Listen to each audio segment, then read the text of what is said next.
Hey, what's up, everybody? Mark Ellert here. I want to talk to you today about self-love and self-care because it's an important thing, actually, to have good habits, to take care of yourself. It's good to bring awareness to your habits. And everybody knows my thing is acceptance. When you bring awareness to things, you start to accept some things. You knew I was going to find a way to sneak that in there, my acceptance. Actually, yeah, everybody, acceptance is a big thing. Today with self-care and self-love, I'm going to be talking about ABC, acceptance, behavioral commitment. You got behavioral therapy where you start to notice your behavior. And when you notice things, you can start to accept some things. And when you accept them, you become committed to them. And it can be really, really beneficial for your health. It can be self-love and self-care, baby. Taking care of yourself. It's important. I'm going to give you a personal example about this.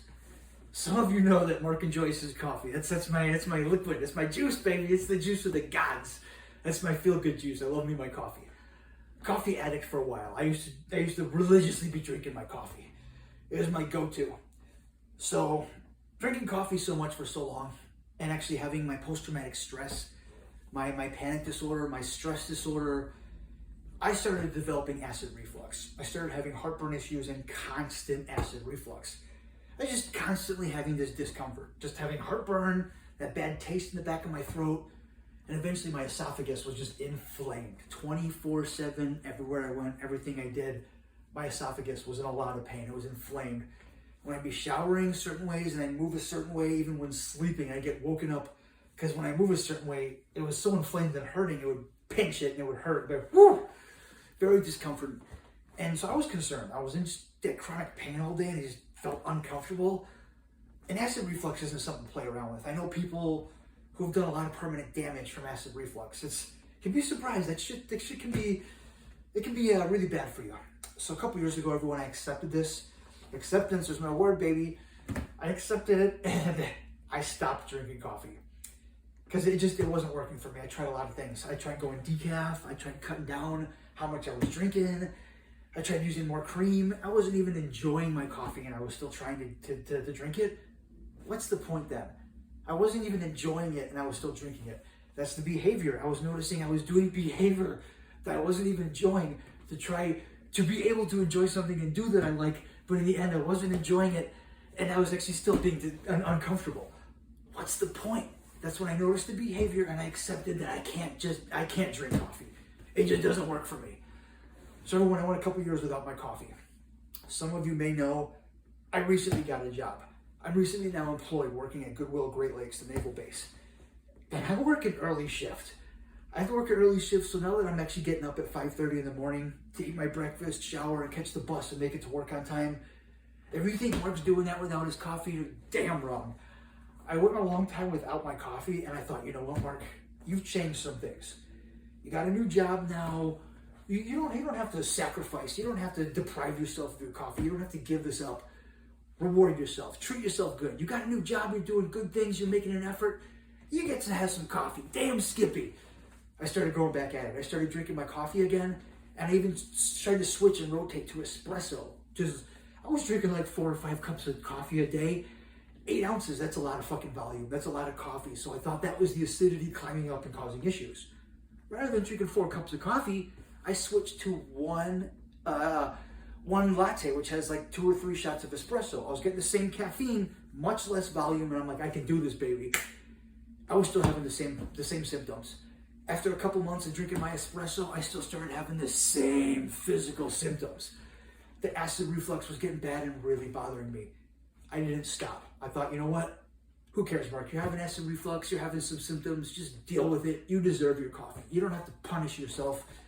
You're working a job, you're doing good things. Treat yourself. So I kept drinking my coffee, and it got to the point where I actually started buying antacids. I actually talked to my doctor and tried to get a prescription antacid.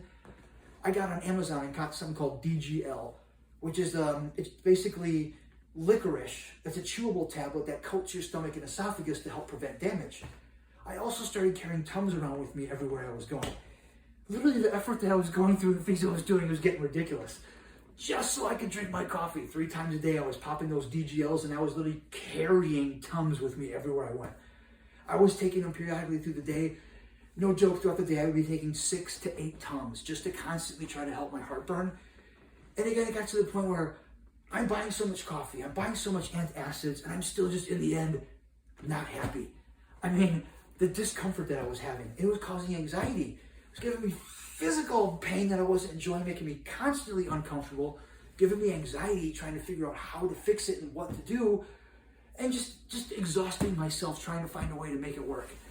I had to look at the behavior. I'm drinking coffee and I'm not comfortable. I'm trying to find everything so I can possibly get comfortable in the end, and I'm not. Mark, come back to the same thing. The behavior, the coffee. The coffee is what's doing it, man.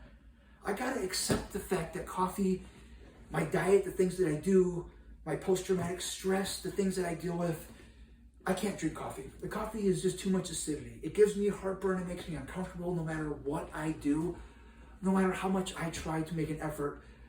Literally, it wasn't even something I was enjoying.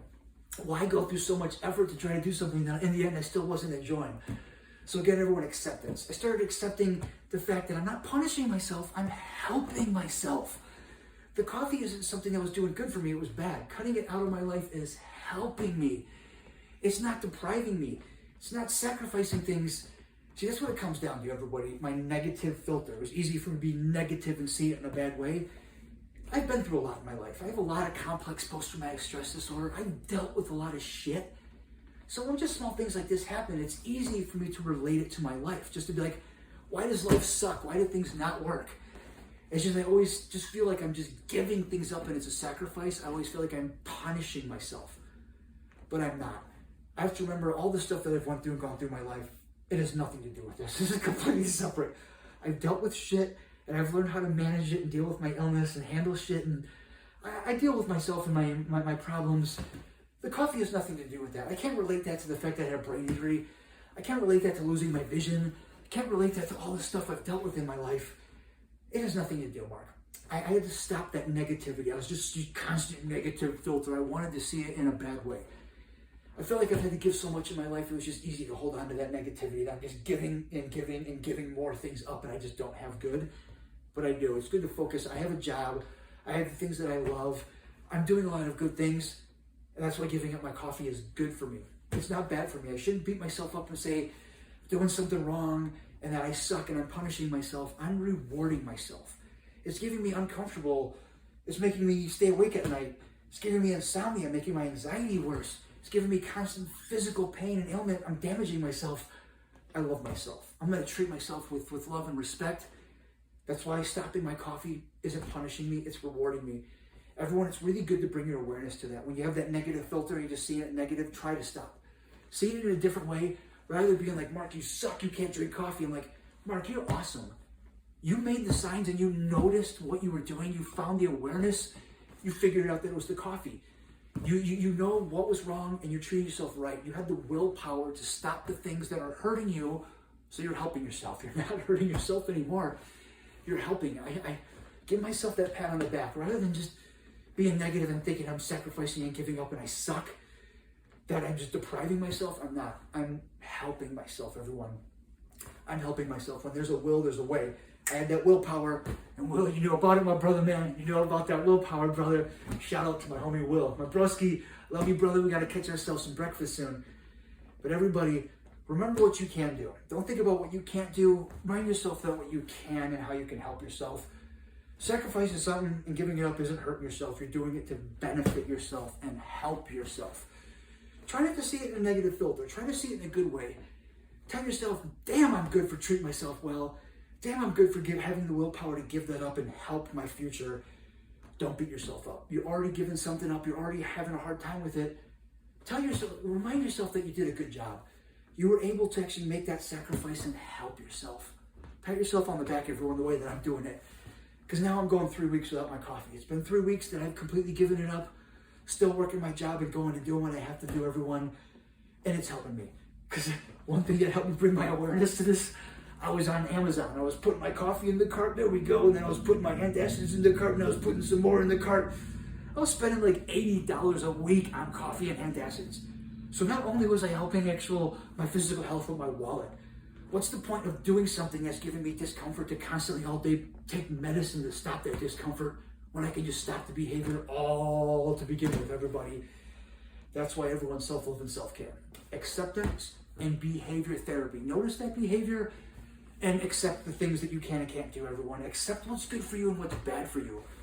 Love yourself, everyone, the way that I love myself and I take care of myself. If I can do it, you can do it. Trust me, everyone. Until next time, make good choices, everybody. Give yourself that pat on the back for the good things that you're doing. Take care of yourself. Make good choices. Keep it sexy, everybody. I'll catch you on the flip side.